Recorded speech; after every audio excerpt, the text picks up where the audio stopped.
Get fancy with your iPhone home screen. Last week, Apple pushed out a variety of software updates for all of its devices, including Watch, iPad, and the iPhone. iOS 14 has probably hit your device already, but it can take some getting used to. Here's some new features to try. Some of them are easy to spot, while others take a little more digging. Translate. Apple devotes a new app to its translation technology, which supports 11 different languages and offers several different layouts depending on your specific needs. The app can listen to a speaker and spit back their words in a different language with very little delay, but it has some handy display modes that make it particularly useful for communicating with others. Attention mode displays a large, clear version of what you're saying, so if you want to hold it up to another person, you can ask for help or quickly communicate a message to someone.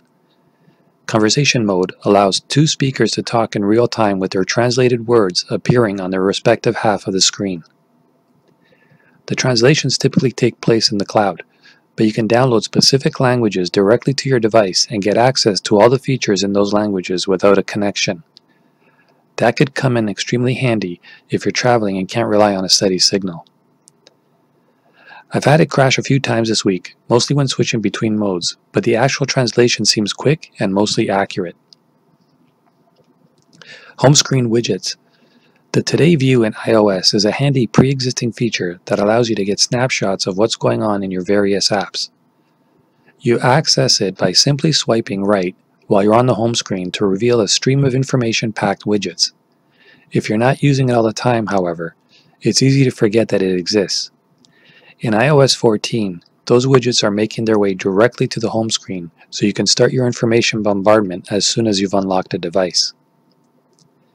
Widgets now come in 3 different sizes depending on how much screen real estate you're willing to devote to a specific app.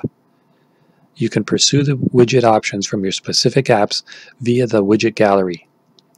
TikTok users have already started designing and posting about their fancier phone home screens. Once third-party widgets start pouring in, I worry home screens may get rather overwhelming, but responsible widget arrangement could also mean quicker access to necessary information and less time spent poking around within apps. On the other hand, it could make the whole thing feel more like Winamp, which I can appreciate. App library. With the home screen now taking on new widget hosting duties, the app grid is even more crowded. The new app library lives after your last page of apps and arranges them into handy categories. Recently added and suggestions live at the top in order to make your most frequent apps quick to access. You can hide pages of apps, so you can reduce your entire dashboard to curated collections of widgets and just rely totally on the app library to find specific applications. Message mentions. Group chats can get out of hand quickly when it comes to notifications, but now you can customize the chaos in order to keep it in check. Participants can now use the @ symbol in order to directly address someone in the chat, just like in other apps like Slack. That allows you to customize your notifications, so your phone will only ping if someone is talking to you directly. Participants can also add replies and threads to specific messages so the entire conversation doesn't become impossible to follow. Bike directions and maps. Apple said that Maps users requested cycling directions more than any other feature. In iOS 14, Maps will now guide bike riders to their destinations via cycle-friendly routes that have dedicated bike lanes and relatively light traffic. The routes will also indicate when there are steep hills along the way, so you can plan when to eat your power bar for maximum pedal power.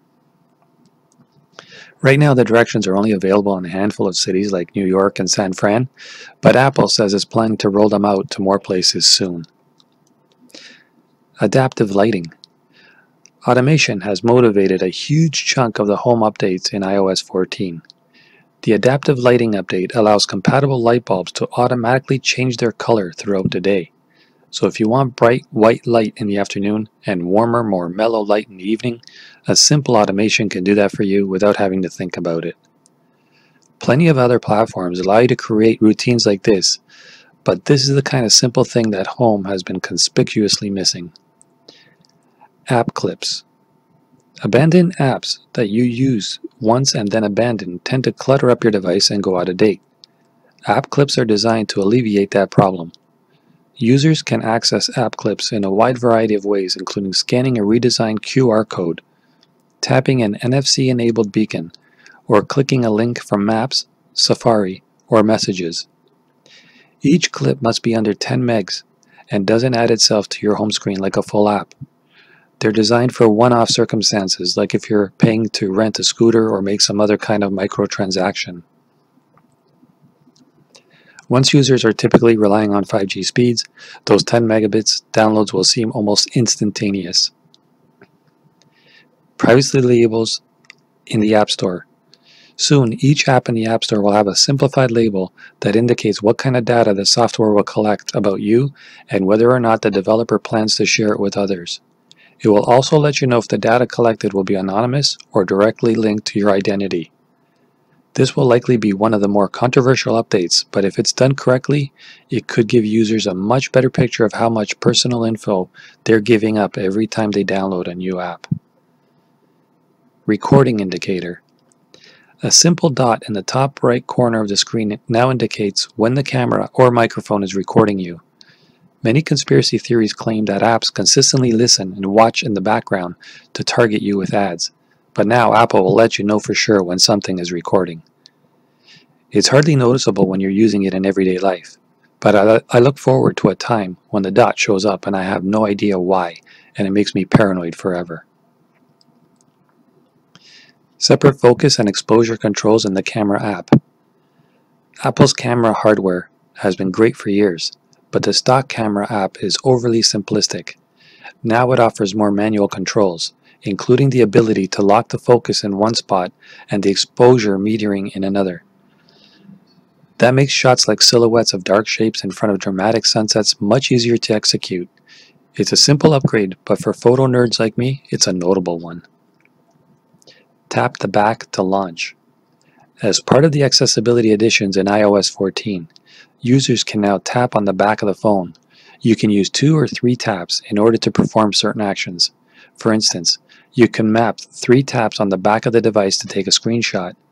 Apple has allowed users to shake the device in order to perform some tasks without actually touching the screen, but I've never found those particularly handy. Guys, gals, everything between. If you like these kind of videos, don't forget to subscribe, smash that thumbs up button, or like button, whatever you want to call it, and make sure you hit the bell notification icon. You'll be updated each and every time I make a new release. As always, peace and love, stay strong, take care of yourselves, take care of the family, and as always, I will see you in the next video. For now, Mavakaga, out.